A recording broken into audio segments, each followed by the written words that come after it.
As the world becomes a bigger mess, as people struggle to survive to pay their bills, as people become more and more unhappy, as the wars start, all this craziness, people sit there and go, do I want to be entertained by clowns? Do I want to watch these streamers who are clowns? Do I want to be entertained? Or do I want a solution? Do I want some form of stability? Who is saying things which can actually help me, which actually will directly impact my life in real time and make me feel better?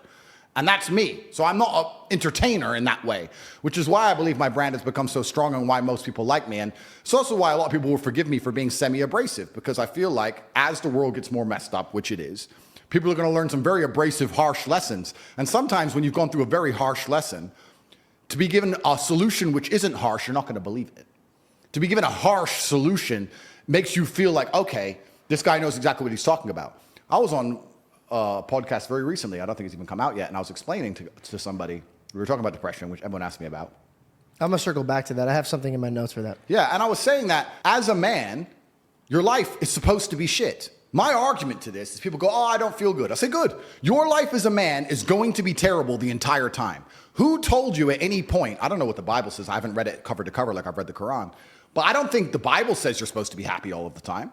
The Quran certainly doesn't. Well, in Matthew, it says you're supposed to cast your anxiety and depression on him. So life isn't going to be easier, but you could go. Let me give you an example. Sure. When Jesus was walking on the water, this is the example I say. When a storm hits, the storm is still hitting. Yep. But there's a difference from you drowning in the storm or standing above the storm. Absolutely. And I think that you're always going to have challenges and obstacles. Storms are going to come. But I guarantee you, there's obstacles that you could walk through with a smile on your face that another man could fall apart. Absolutely. I've just been through some, and I'm sure I'll have more. What was it? Well, it says in the Quran, just because you believe, you think Allah will not test you.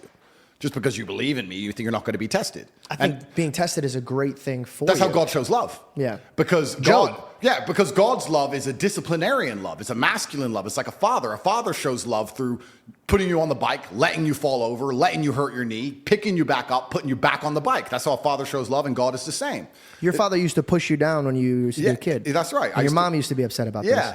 Let's time travel back to you as a child. Sure. Because I feel like what made you who you are now is based mostly off of how you were raised. Absolutely. Take me back.